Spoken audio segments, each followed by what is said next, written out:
Welcome to the Fabulous 413. I'm Monty Belmonte. And I'm Khalees Smith. Coming up, Pizza Quest 2. Our search for the best pizza in the 413 continues at the suggestion of listener Jennifer Vose.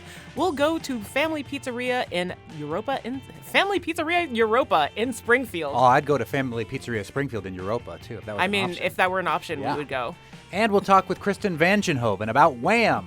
No, not George Michael's old band, the Theater in Lenox, and hear about where art and activism meet. And we'll talk with Celtic Crossings radio host Louise Dunphy, who'll give us a rundown of where you can catch great Irish music this St. Patrick's Day weekend. But first... Every Thursday, we're joined by U.S. Congressman from the 2nd Congressional District of Massachusetts, the ranking member on the Rules Committee, U.S. Congressman from Worcester, Massachusetts, Jim McGovern, a segment we like to call McGoverning with McGovern. You can always send your questions for the Congressman at thefab413 at nepm.org or text them at 800-639-9120. Congressman, there was a story in the Greenfield Recorder by my friend Julian Mendoza, Dateline Montague. Red Fire Farms, Ryan and Sarah Voiland, full disclosure, my oldest son's employers because he works at their farm, joined hundreds of farmers from across the U.S. for a climate rally in Washington, D.C., marching to the Capitol before meeting with legislators to ask for climate change policy to be a priority in the 2023 Farm Bill, which you're also involved with on the Agricultural Commission. The delegation of farmers met with several congressional offices on earlier this week, including those of U.S. Senators Ed Markey, Elizabeth Warren, U.S. Representatives Jim McGovern, Richie Neal, and Ayanna Pressley. And it seemed like it was a favorable response to what they were petitioning you to do there, Congressman? Yeah, I mean, absolutely. Look, I do farm tours every year, as you know, and what I hear almost the first thing out of the mouths of farmers when I visit their farms is climate change. Over the last few years, farmers have noticed how climate change has impacted their ability, to be able to have a productive farm. I mean, we have these extreme weather patterns, droughts or heavy rains. We have shorter winters. There are plant diseases that are now becoming common in this part of the country that never existed before. Invasive species are living through the winter months because the winters are mild and they're dealing with that. So there's all kinds of new issues that farmers have to deal with, and it impacts their livelihood. So, I mean, they're pleading that, one, that Congress gets serious and administration gets serious about combating climate change, and two, that we make sure that there are investments, whether it's mitigation investments or whether it's investments to help farmers adapt to what they need to do to be able to, deal with the current realities. So this is a big issue. Climate change is real and it's local, and that's what these farmers are stressing to the members of Congress that they're meeting with, and I'm glad that they're there. Meanwhile, NPR and others reporting this week that the Biden administration has approved a massive new oil drilling project in Alaska over the objections and potential lawsuits of environmental advocates who have said that greenlighting the plan would violate the president's climate goals. What's your take on the decision to drill in the Willow drilling project? Yeah. Well, I've publicly urged the administration to reconsider that decision. I think it's a mistake, and I quite frankly don't know why they're doing it. I mean, the oil companies right now have plenty of ability to expand what they produce. They're not doing it. They choose to produce less and charge people more. That's price gouging. So why are we giving this gift to the oil industry, oil and gas industry? So I think it's a mistake. Is it a political move with inflation where he has not quite officially announced that he's running for president again, I don't believe, but that if oil prices were to come down in the next couple of years, it would look better for the reelection of President Biden? I mean, I don't know what really is behind this decision. I just think it's the wrong decision, and so I support those who are challenging it. And again, I've publicly urged the administration to reconsider the decision. If it's a political decision, you know what, we ought to take politics out of the issue of climate change. This is serious, and we're getting to the point of no return. So, this is a bad idea. We ought to be moving more aggressively toward weaning ourselves off of fossil fuels. That's what the Inflation Reduction Act promised, because there's historic investments in that bill that can help move us in a different direction. That's what I think he should be talking about, and that's what he should be selling to the American people, so that we're not, constantly at the mercy of these big fossil fuel companies that really don't care about people. All they care about is making money. Another thing, Congressman McGovern, that you have been pressuring the administration to consider is reparations. This from the Daily Hampshire Gazette and Scott Merzbach. U.S. Representative Jim McGovern is using his recent participation in a listening session of Amherst's African Heritage Reparation Assembly as a basis for calling on President Biden to create a presidential commission to study reparations for slavery. You're quoted as saying Amherst is doing the work. They should be a model for the rest of the country. Tell us what the Biden administration's response to your request for at least an inquiry into whether or not this is a possibility nationwide. Well, they haven't gotten back to me yet, but in fairness, my request just went out a couple of weeks ago, so I've given them a little bit of time. Mm-hmm. But I was serious in what I said in the letter, that I thought my discussion with Amherst, with people in Amherst, was quite revealing, and it reminded me that we can't just forget about this issue, and what reparations are and what they look like. I have no idea, right? I mean, that's why we need to have a commission to figure out in 2023, how we would proceed. And, and I think the administration could create that commission without having to wait for Congress, because clearly we won't be able to get a bill out of the Republican-controlled House dealing with this issue. But, we ought to live up to our history. We ought to figure out what the right thing to do is. And I think we ought to get the best and the brightest and the experts on this stuff together and say, what would reparations look like in the year 2023? And we ought to move on it. So, Amherst has been, leading in this issue. We had a great conversation, and that's what inspired me to do this letter. Speaking with U.S. Congressman Jim McGovern, McGoverning with McGovern, in the more easterly part of your district in central Massachusetts, you announced yesterday, Congressman, $1.2 million in federal funding to support Central Massachusetts Agency on Aging, creating a grandparents raising grandkids resource in Worcester. The center would train BIPOC community health workers to connect grandparent-led households to services like language translation, housing, transportation, financial literacy, mental and behavioral health, and more. Is this a particularly pronounced issue in Worcester? A dear friend of mine wrote a book about being raised by his grandparents, a graphic novel, Jarrett J. Krasowska, who now lives in Florence, about being raised by his grandparents in Worcester. Is this a particularly pronounced Worcester problem, or are there other such agencies in other parts of your district or the country that you know about? Well, it's a problem all over the state and a problem all over the country. I should tell you, we didn't really announce it yesterday because the snowstorm postponed it. But nonetheless, it is there.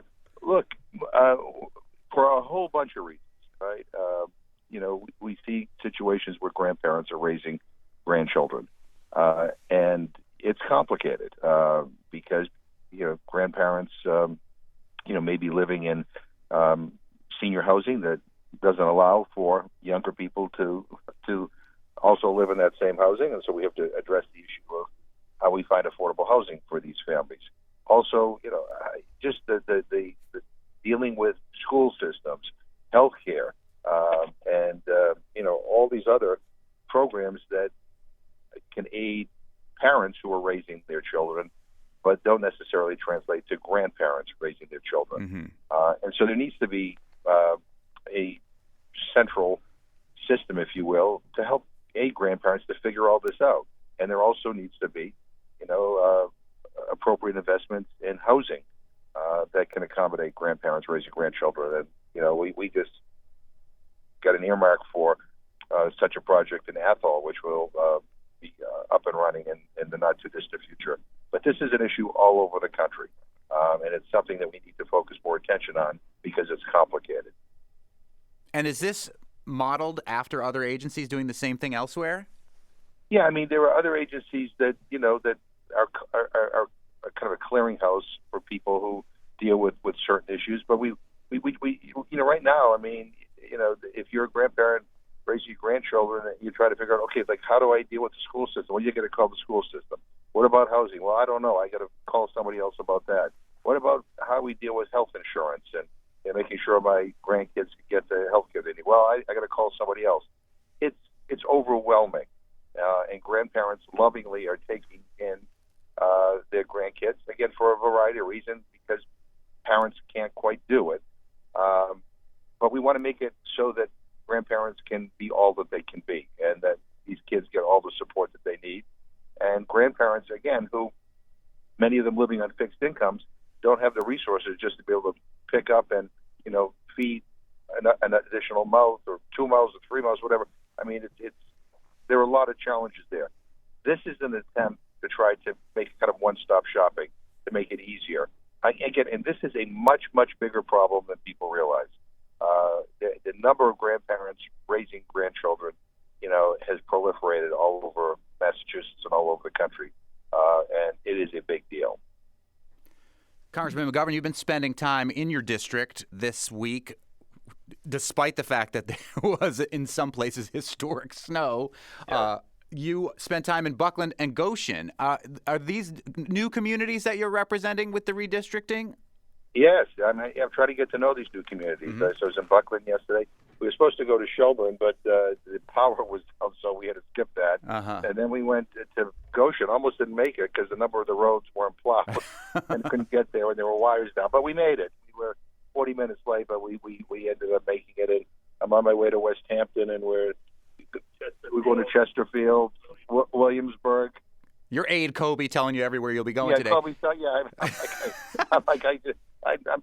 just got up. But anyway, but anyway, I'm trying to get to know these new communities. And one of the things I am learning, and again, is that these rural hill towns really are amazing places, but have not been given adequate support by the state or the federal government. I mean, in many respects, are on their own. And I commend Maura Healey for appointing a special position to deal with rural communities. But people, they need help now. I mean, people, everything from fire trucks to ambulances to their meeting places are in disrepair, to garages to be able to house the plows and other equipment for the town. I mean, there is a real need to focus on these rural, smaller towns.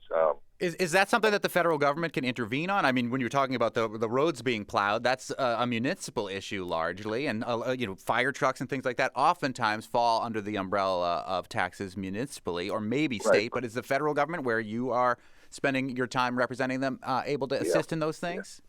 Yeah, absolutely. I mean, you're right. I mean, fire departments are primarily a local issue, but we have a federal program called the Assistance to Firefighters Grant that helps with everything from personnel to equipment to fire trucks. So we need to make those connections. USDA rural development federal program helps not only farms, but can help with municipal buildings, can help with healthcare centers, can help with a whole bunch of stuff. So we're trying to make these connections between these local towns and these federal programs. And again, some of these towns, they have a town administrator or a town manager, and that's it, right? So that person has to do everything from kind of run daily operations to, be the grant writer, to find the grants.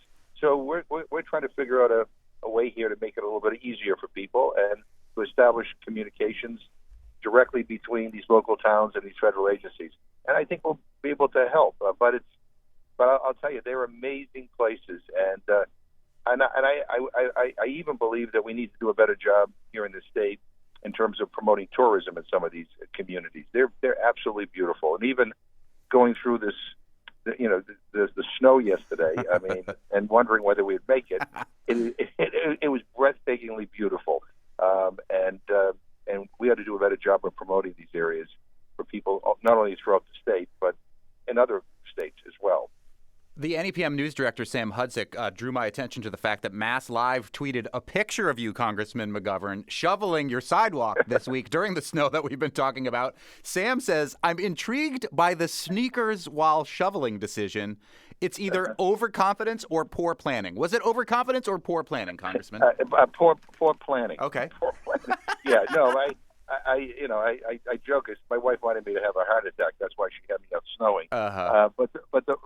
We don't have a snow blower because we don't have a garage in our house in Worcester. But I was trying to get ahead of the snow, and so I did like 6 shovelings in order to, and yet the final shovel just didn't seem like I made much of a dent. But in any event, if you go to our house in Worcester, it is perfectly good shoveled, and I'm really proud of that. It's your responsibility as a homeowner to keep those sidewalks clean for people, absolutely, so that's because, good. God knows if they weren't, I'd have a neighbor that would complain that I should be fined. Complain to the federal government about it. Sam Sam also wants to know, it's March Madness is here, and sports betting is legal now in the Commonwealth of Massachusetts. Do you follow March Madness? Do you bet on sports? And/or are you concerned about the continued gambling expansion in Massachusetts, like some researchers have said about the potential detriments to having this kind of unfettered, in some ways, access to being able to gamble on anything from your phone at this point? Yeah, I'm not betting on anything, but my kids are. Really? Okay. And I've learned long ago to never say anything public about a sports team, because when I do, someone's always on the other side and gets very upset. So in any event, but I haven't given that much thought, but my son is participating in something. My brother-in-law, whatever. I'm not a big gambling fan, but I'm not losing sleep over this. Another opportunity to ask questions of the Congressman, Jim McGovern, who I'm speaking with right now, besides this show, where you can always send an email to the fab413@nepm.org, or you can text us at 1-800-639-9120, will be this Saturday in Williamsburg with Indivisible Williamsburg, a political action group, for a town hall conversation. What are you hoping to get across there? Hear from the folks from Indivisible Williamsburg this Saturday at the Dunphy School on Petticoat Hill Road in Williamsburg. Yeah, well, look, I'm looking forward to it. Williamsburg is a new community for me, and some of the other surrounding towns, I guess, are being invited as well. When I was in Goshen yesterday, I saw a little poster announcing, to come to this town meeting. Look, this is how I learn. I don't know everything, right? I mean, I freely admit that. And the only way I can learn is if I directly hear from people. And so, part of this for me is about learning and hearing what's on people's minds. I'm going to answer questions, but I'm also going to, talk about some of the challenges we face in Washington. We have a farm bill coming up, some of the priorities for that, the president's budget. I mean, and whatever anyone wants to talk about. But these community meetings to me, are incredibly important. And I do them all the time, and we had to stop briefly because of COVID, but then we started last year doing them in person again, and I hear from all sides. I realize I'm not universally loved when I do these communities, but nonetheless, it's good for my ego to have people constantly check me. But I want to know what people think, and whether they think I'm on the right track on stuff, or whether they think I'm, way off, and listen to what people think we ought to be raising in Washington. So, people should come, and I look forward to. I don't see any snow in the forecast, thankfully. Yeah. And but it, I learn a lot from these gatherings. Congressman Jim McGovern is the U.S. Congressman from the 2nd Congressional District of Massachusetts. He joins us every Thursday. You can always ask him a question, and I'll ask it on your behalf at the fab413@nepm.org or 1-800-639-9120 for a text. Thanks as always, Congressman. We'll talk to you again next week. All the best. Be safe. Bye. On the way, our search for the best pizza in the 413 continues with Pizza Quest 2. Electric Boogaloo will go to Family Pizzeria Europa in Springfield to check out their pie. And we'll talk with Christian Vangenhoven, artistic director at Wham Theater in Lenox, and hear about where art and activism meet. You're listening to the Fabulous 413 on NEPM.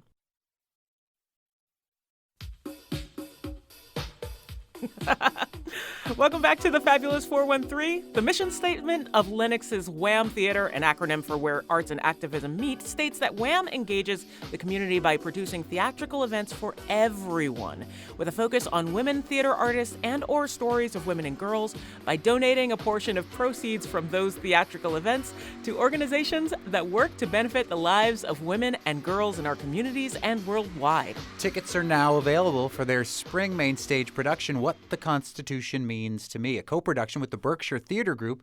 The Berkshire Theater Group's Unicorn Theater in Stockbridge features two-time Tony Award-nominated actor Kate Baldwin. The show runs Thursday through Sunday through the middle of May, the beginning of June, written by Heidi Schreck and directed by Wham Theater's Kristen Vangenhoven, who joins us now. Welcome to the Fabulous 413. Whoa, thank you. Thank you so much for having me on. And I love that I'm on after a congressman to talk about this play. Yes, it's perfect, What the Constitution Means Keeping to Me. it extra relevant. How did you get involved with the Wham Theater? What was compelling about working with them? Well, I actually am one of the co-founders of the theater company. 14 years ago, I read a book called Half the Sky by Nick Kristof and Cheryl Wu Dunn, which inspired me to find a way to use theater as activism to help those that are on the front lines dealing with the issues that affect women and girls. And so Wham Theater was born 14 years ago. It's the only child I've had thus far. And she's 14 years old now. So that's how I got involved. I read a book, I was inspired, and I wanted to find a way to use what I do, which is theater, to help women and girls. She's a beautiful team with her own visions and her own self-identity, which is pretty cool. Speaking of, how does this new show that will be opening in May fit in with that vision? Yeah, well, have you ever wondered if the Constitution is the source of our problems or the solution to our problems? Certainly as women, we've seen over the pandemic and with the Dobbs decision that any rights that we do have seemed to be going backwards. And when this document was built, so many people were left out, including women. Of all races, of all abilities, of all classes, of all sexualities, and so this play was done on Broadway, was a huge hit after a very long development period, and it hasn't been available to be produced anywhere outside of New York City until a few months ago. Our associate artistic director, Talia Kingston, got an email from the rights company saying that the rights were now available, and that was at 9 a.m. and by 10 a.m. we had put in for the rights. Nicely done. Go to the front of the line. Exactly. You can just go ahead. Oh no, you can just request things. Had you put in a request early on that, like, if that show became available, you were really interested? Exactly. Ever since we saw it, it's written by a middle-aged white woman, and there are so few plays that feature middle-aged women, white or otherwise. So that was something that we really related to, and we know that our audience relates to. And then it shares the story of how Heidi, who was the original playwright and the original performer, how she earned her college tuition by winning constitutional debate competitions across the U.S. And when she becomes middle-aged, she's having a bit of a conflict with herself about, why did she love this document so much when it didn't even give her any rights. It erased her completely. So in the first part of the play, she is addressing that conflict within herself. And in the second part of the play, she invites a 15-year-old student of color, female identifying student of color, to come on stage and have a live debate with her. And the question is, should we abolish the Constitution or not? And this 15-year-old, student who represents our future, and this middle-aged woman have this live debate. We don't know who is debating for or against. They toss a coin, and the audience finds out that night. And then the audience, gets to decide basically who won the debate. And so if anybody has ever wondered about this or has been, dealing with the conflicts inherent in this founding document, this is the play for them. We're speaking with the director of Wham Theater in Stockbridge, Kristen Vangenhoven, about the new season coming up and the play What the Constitution Means to Me. How is it going to look at Wham in a co-production with the Berkshire Theater Company. And have you been reaching out to local debate teams in the area to get incorporated into this production? Oh, great question. I actually go from this radio show to our callbacks for that role Aha. for the 15-year-old. And we have done so much outreach. We actually reached out to Tony Dunn about As Schools Who? Match With. No, I'm just kidding. He's our director and the director of As Schools Match With. It's the longest-running kids quiz show in the country, we believe. Yes, and we asked if there were students that had been on that, and we connected to those coaches. We've connected to debate coaches. To a Berkshire Theater Group has an extensive connection to the school communities here. So we did a lot of outreach, and we have 6 extraordinary young folks that are coming to audition and do their callbacks with us, and we'll cast out of that. So it's very exciting. We have these young women whose parents or guardians or grandparents are driving them to the audition, and they're like, everyone says this is me. I have this conversation all the time. So we're very excited to kind of have Kate Baldwin, this 2-time Tony-nominated professional actress, alongside, playing herself on stage, because the play is written by Heidi Schreck and she plays herself. And in part 2, Kate Baldwin is the one having this debate with this young student. So it's a total theatrical experience. It's very different than a traditional play. And we think it's going to be really juicy and stimulating for a conversation for the audience. This is not the only time that you work with younger thespians. Yeah, sure. We'll get into the vocab. Why not? Younger actors. You have a teen ensemble, an elder ensemble, and a POC ensemble. What do those bring to your company? Oh my gosh. I mean, just very new perspectives, and different perspectives, and ensuring that, if we say that we are a company that is uplifting and affirming the stories of women and girls, that we're really consciously being thoughtful and intentional about what stories we're telling. And the truth is, in the first 10 years, we told a lot of white stories, right? And so now in our second decade, we've begun to redress that balance and ensure we're telling intergenerational stories, intersectional stories. And so we actually have a teen ensemble coming up during spring break, and there's still some spots left. So if there are any listeners, who are they know someone who's 13 to 18 who is femme, non-binary, or trans-identified youth, they can come and join the company. It's a paid opportunity. And they can go to our website, whamtheater.com, and apply there and find out more and have a 4-day paid teen ensemble during spring break. And our, which is, I believe, April 21st is when it begins. Yeah, April 18th to the 21st. And then our elder ensemble was supposed to start on Tuesday during the big snowstorm. So they're going to start next week, and they're going to meet for a bunch of weeks. And the POC ensemble isn't happening this year. That happened during the pandemic, and we're kind of revisiting that when we have we have to make sure that it comes from the community. Nothing about us without us, right? Right. So that's how we're moving forward with that. But just having the intersection of the different stories and having those ensembles working together, it's been illuminating for the elder ensemble to hear how the teen ensemble thinks about things like the American dream. They think about it completely differently. It's not something idealistic and nostalgic for the teens of our time, whereas that's what it still is for the elders of our time.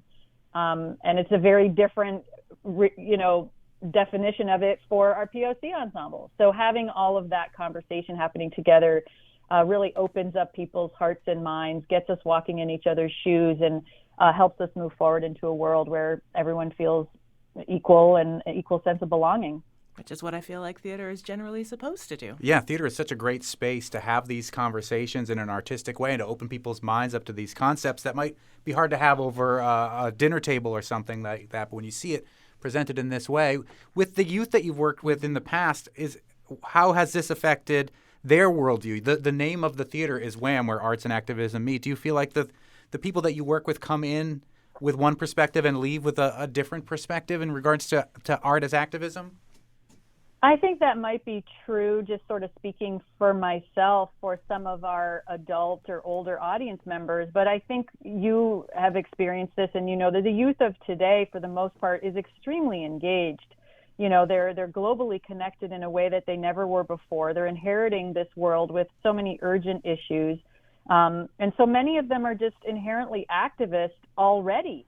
And I think they're just really happy that they have a place where they can come and have a voice around that activism and feel like they're doing something. I mean, that's how I feel when something happens in the world that is just crushing around people who identify as women and girls. I know that I can come to work every day and I am taking some kind of action. Even though I'm one person, I can make a tiny difference in being involved. And the definition of activism has expanded so much. People used to think of it as like chaining yourself to a fence and, you know, marching with your sign. And that is definitely still a part of it. But it's also just presenting these plays, presenting these opportunities, having that conversation with your grandparents or your aunt or your uncle. You know, activism, the definition of that is so expanded in our world today for the good.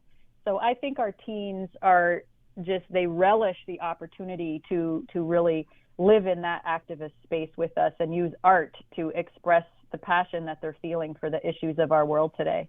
It's Wham! Theater's production of What the Constitution Means to Me, a co-production with the Berkshire Theater Group at the Berkshire Theater Group's Unicorn Theater in Stockbridge. Features two-time Tony Award-nominated actor Kate Baldwin, written by Heidi Schreck, and directed by our guest, Wham! Theater's Kristen Vangenhoven, who's been with us. Those tickets are available now, and the show runs through mid-May through early June.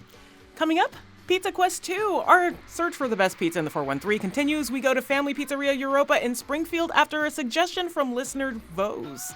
And we'll talk with Celtic Crossing radio host Louise Dunphy, who'll give us a rundown of where you can catch great Irish music this St. Patrick's Day weekend. You're listening to the Fabulous 413 on NEPM. What's the name of that book again? It's the Modernist Oh yeah, it's like $400. Yeah, Susie gave it to me. Yeah, Yeah, right. but it's like also like 600, like Pizza for $400? It's a book about pizza. It's like a full Yeah. thing. It's like multiple books. The guy's the guy who does these is I think he cashed out of Microsoft with millions and millions of dollars, and this is his Makes passion cookbooks project. now. Yeah, he makes really elaborate cookbooks that do deep dives into every little molecular detail about pizza, and he's super into photography and prides himself on all his photos are not photoshopped. So if you see some really wild picture in there of like a pizza shaped like Italy, that's a real pizza that they made and baked, took a picture of. Khalees and I saw a Wu-Tang shaped pizza on the internet the other day. Shaolin shadowboxing and the Wu-Tang sword style. That was awesome. It was. It also had like crust in places that were like indescribable. It's not like they ate it in the shape of the Wu-Tang logo. No, but it also looked like cutting the pizza after the fact is cheating, which I think is what they did. We're going to have some Breaking Valley cookbook news coming up early next month. That's a little teaser for you. Yes. We're the exclusive, the scoop. But here we are again. Pizza Quest. Our quest to find the best pizza in the 4 counties of Western Mass. And joining me, Monty, is of course Khalees Smith, our director, Tony Dunn, who you hear at the end of the show in the credits, but is joining us on the air. Hello, Tony Dunn. Hi, Monty. I'm looking forward to this. Just like me, half garlic, half Gaelic, half Italian, half Irish. Perfect with the Between the Ides of March, where an Italian was murdered, and St. Patrick's Day, which is tomorrow. And with our friend and amateur pizzaiolo, Mark Latanzi, who's full Italian. Full Italian, and by the way, March 18th is St. Joseph's Day. So There we go. There we go. All right, and so we were suggested the place that we're eating Pizza Quest 2, Family Pizza Europa on Sumner Ave, right across from the Bing in Springfield near the X. Jennifer Vose sent us an email saying, "Hello, love the show. It's, well, fabulous. I tend to miss the middle because of picking up our son from school, but I've caught what I can, and I think it's just great. Admittedly, I'm sad to be missing an hour of music, but if anything's going to take its place, the fabulous 413 feels good. Best pizza?" Which is the question we asked and we ask of you, which you can answer us at the fab413 at nepm.org or 1-800-639-9120 via text. Jennifer says, "Our favorite is Family Pizza Europa on Sumner Ave in Springfield. We love Red Rose too, but Family tends to be a bit more convenient for us. We've grown quite fond of it, so perhaps you can consider them in your quest for best pizza in the area. Thanks for all you do. Your friends Jen, Dave, Gilbert, and Daisy Vose, Springfield, Mass." And this is the point where we mentioned that the Yankee Sippa from State Street also recommended this place. Oh, cool. As did Elizabeth Roman from the NEPM newsroom. And hopefully we have enough to bring back to her. I was trying to advocate for the large, which was a square shape, but we want a triangle shape. And also, we discredited the square-shaped pizza in the first episode. We're not going back on those words. We might have to, but all of us, not or at least we three, and I don't know your opinion on this, Tony, prefer triangle shapes as opposed to square shapes. So it's a deal breaker with this group. You must be, in order to qualify for Pizza Quest, no? No, it's just we did the square one already. We prefer not to. It's a matter of surface area and how much of the pizza can actually get in contact with the oven to get to a certain consistency. There's also a lack of crust, Exactly. which I think is an integral part of, for me, the pizza going It's an experience. unfair advantage to the middle pieces if your crust sucks, that it's not touching the edge crust. Also, I will say we invited the Vos family to join us for this pizza, but they weren't able to come. Granted, it was last minute. But we will invite you to come when we come to the place that you suggest for Pizza Quest 3. The rules of Pizza Quest, the pizza has to be half cheese, half pepperoni and mushroom. It puts everything on an even footing. We'll wait for the pizza to come out. We will judge it as it comes out. We won't eat it before it gets too hot so it doesn't burn our mouth. And then we will see how it holds up as it gets colder on the counter. And then we'll ultimately, hopefully, give a slice to Liz Roman in the news department and get her opinion There's on not it. going to be enough left. There's 14 slices. I'm going to save her one. Pizza Quest 1 was at Red Rose in Springfield, where the decor is incredible. It's like There's a lot of chandeliers in that place. Yeah, right. And let's talk a little bit about the decor here at Pizzeria Family Europa. Lots of classic Italian mobster movies, photos on the wall. But just cozier. Like, I feel so much more comfortable here than I did in Red Rose. Red Rose is big and intimidating in some Nothing way. against Red Rose. It's just large and open, and again, so many chandeliers. It's- Nobody from Red Rose is here. You can talk freely. No, because this is gonna go on, and people who like the place are going to be like, "But you disparage." It's like, I just want to say that I didn't particularly feel comfortable. Red Rose feels like it's a fancier occasion, and this feels like an any day occasion. Yeah, the brick, especially, the brick makes it feel there's a long brick wall here with different decorations and the posters that Monty mentioned, and it really feels warm and inviting and cozy. And it's also worth noting that it's self-service most of the day, and then it's table service after 4. But they do have a bar here, and I love the pictures of the family members on the bar. Like, it looks like there's like interesting Amaro. What is that bottle with the nut-looking thing? I'm gonna go see what that is. We're only allowed to do day drinking once a week, for now. Turns out they got it in squares anyway. All right, should we put it on this little pizza elevation unit? Yeah, elevate the pie. First impressions of the pie? Thank you. Thank you. Is there anything else or you good? We're good. Okay, Thank you. thanks. Thank you. You need your garlic bread and you need your pasta. Sweet, thank you. Okay, we were talking last time about whether the pepperoni cups or it just kind of lies flat. This appears to be lie flat pepperoni, also kind of buried under the mushrooms, which also look like canned mushrooms. They are definitely canned mushrooms. Yeah. Not enough browning on my cheese. Take a look at the cross pizza. Underneath, it's okay. A little bit of black. It's a thick pie. It's puffy. It's very puffy, yeah. It's like me after I eat pizza gluten the next day. I think I have a gluten thing. Kind of sad, yeah. I'm having to wrap my mind and accept the fact that I think I do. Yeah. Thanks. Nice. Definitely bread with And we bread. got garlic bread and also a little antipasto there. Your gluten problem and pasta is a problem. Antipasta is the solution.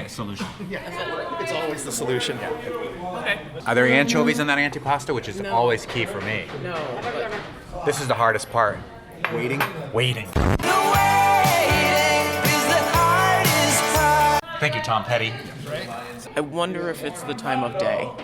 Because we might be the first pie of the day. It looks a little undercooked on the bottom, my opinion. At least, like, it's got, like, where it's met the oven pretty firm, which is nice. There's a little char along the edges, which I like. Yeah. Gotta have that crust. The tiniest piece. Not quite crackery, but definitely more than marshmallowy. It's not too hot. It's not too hot? It's not too hot to eat. You can dive right in. Mark, if I burned my mouth right now and I remember tasting this pie for the next week, I'm going to be angry at you. There's a lot of crust, but it's good. Like, texture-wise and taste-wise, this is nice. Yeah, I liked Red Rose's crust. I'm not sure where this would rank, but I'm going to have a few more bites and try to figure it out. It's definitely softer, but it's good, like Lee said. than the Red Rose. Like the taste and the texture of it, I like better than Red Roses, even though there's a lot of it. There's like almost too much of it, but.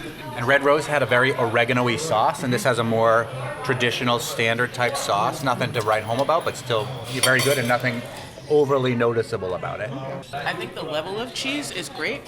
I just want it to have like a minute or two more in the oven. To just brown it up. Yeah, but that's like, I like my cheese to be a little bit crispy. Right. And this does have the, as we referred to it, roof of cheese. These are going to be the terminologies we bring into Pizza Quest. Pepperoni cupping, roof of cheese. But like roof of cheese just on the cheese side, like it's almost a little bit emaciated on the topping side. Yeah, which I actually don't mind. Especially because the sauce is so good. Yeah. Do you find the crust yeasty? I find it pretty yeasty. I find it to be a little, my opinion on the crust is a little undercooked. A little bit of a raw dough vibe under some of that cheese. Bridging the raw divide. I was talking and then I started chewing, which is when you shove the recorder in my face again. Because that's the best time for me to talk. Right. So people get all these terrible mouth sounds. We know nobody objects to that. No! I'm cringing. So yeah, there's the drier mozzarella, which I also like with this because it melts nicely. But yeah, just a little bit more time in the oven. I'm gonna get my creme brulee torch out. Torch the top of it. It seems like there's less cheese on the side of toppings. Yeah, just in general. They didn't cheese the whole thing and then put toppings on top of it. It seems like the other half, they put toppings on and then cheese. So I can see the cheese melty on top of the. How's the garlic bread? Good. It's got real garlic. You made your own little stromboli there. Got and some put hot peppers. Some antipasta in the garlic bread. Yeah, it's great. Thinking. Eat it with someone you trust or love because this garlic is going to stay with you. It's not a complaint. I love the garlic bread. I mean, of all these things, and I put a little bit of salami in there, and it's got like a nice amount of olive oil, and the garlic gives it a little bit of heat. Like that might be my favorite thing of the whole thing. Get the garlic bread. Yeah, that's right. Keeps the vampires away. The Gaelic bread. That's tomorrow on the show. After further crust investigation, our amateur pizzaiolo from Montague, Mark Latanzi, has found out why maybe there isn't enough char on the bottom of the crust and why it's a little bit undercooked. They're baking it on a screen. You can see the texture in the bottom of the crust. Yeah. So there's pros and cons on that. The main con is you don't get the direct oven contact, which may mean things get a little undercooked. What's your philosophy of pizza stones? Well, I use a pizza steel now in all my pizza baking. The thing just rips. It gets you a better crust at a lower temperature. So if your home oven doesn't get up to 550, you can still have a stone in there and get a really nice leoparding on the bottom of your crust. It's a great invention, and everyone who likes to make pizza at home should get one. Real fast. But what's a pizza steel versus a pizza stone? Same thing, just a sheet of steel instead of a ceramic. You think that's better than the stone? Yeah, it works faster. It maintains a much higher, more consistent heat because it's a giant slab of metal. And we all want to be more metal. Yeah. Especially Tony Dunn. Rock on. Tony Dunn's a big metalhead. Steve Vai, electric guitar thrasher. Yes, I am. Okay, Pizza Quest 2. Family Pizzeria Europa, Sumner Ave, Springfield. Final thoughts. Our show director, Tony Dunn. It was enjoyable. I liked it. Certainly would come back again. No complaints. I like the sauce a lot. The sauce was salty. It wasn't sweet. I personally can't abide sweet pizza sauces, so I love that. Let me tell you about Iowa. Oh boy. Never go to Iowa, I guess. Don't eat pizza in Iowa. And it's a homey, fun, old school local place. It's great. Final pizza thoughts. Amateur pizzaiolo from Montague, Massachusetts, Mark Latanzi, who works for Wayfinders in his day job that we stole for lunch. Thank you for doing that. I threw my lunch away when I got your call. Do you regret this decision? No, I didn't really throw it away. I'm Italian. I'm not throwing away food. No way. I've got all this Tupperware to give it out to all of you. So I think just cook it longer. You got a solid base to start with. Just cook it longer. That's all I'm saying. Final thoughts, Khalees Smith? Agreed. Like, the flavor of the crust is great. The sauce is awesome. It needs a little more time in the oven. And I don't know if this is one of those things and maybe one of those places where, against all of my sensibilities, I ask for a pizza well done and it comes out the way that I want. The fact that you have to ask for temperatures with pizza is the thing that I rail against. But this pizza might be worth it. And we're going to take home 2 slices for NEPM News Department's Liz Roman. Okay, final word goes to the NEPM News Department's Liz Ramon, whose mouth is full right now. On purpose. You are one of the people that highly recommended this pizza. And your thought after we have taken it, the leftovers? I think it's just as good as it would have been fresh. I love their pizza. They're my favorite pizza place in Springfield, hands down. All right. What is it about it that you like? I like the service. I like the quality of the product. I think the crust is perfection. It's just crunchy enough. It holds up the meat and the sauce and the cheese really well. It doesn't get flimsy on you. So I really appreciate that. And they're generous with toppings, which I like too. All right. You heard it from the NEPM News Department's Liz Ramon. Pizza Quest 2, Family Pizzeria Europa in Springfield, decimated. Do you have a suggestion for where our next location in our search for the best pizza in the 4 counties of Western Mass should be? Let us know. Tell us your pizza secrets. Email thefab413@nepm.org or text 1-800-639-9120. Coming up, where to find the best Celtic music for your St. Patrick's Day weekend with Louise Dunphy from Celtic Crossings Radio. You're listening to the Fabulous 413 on NEPM.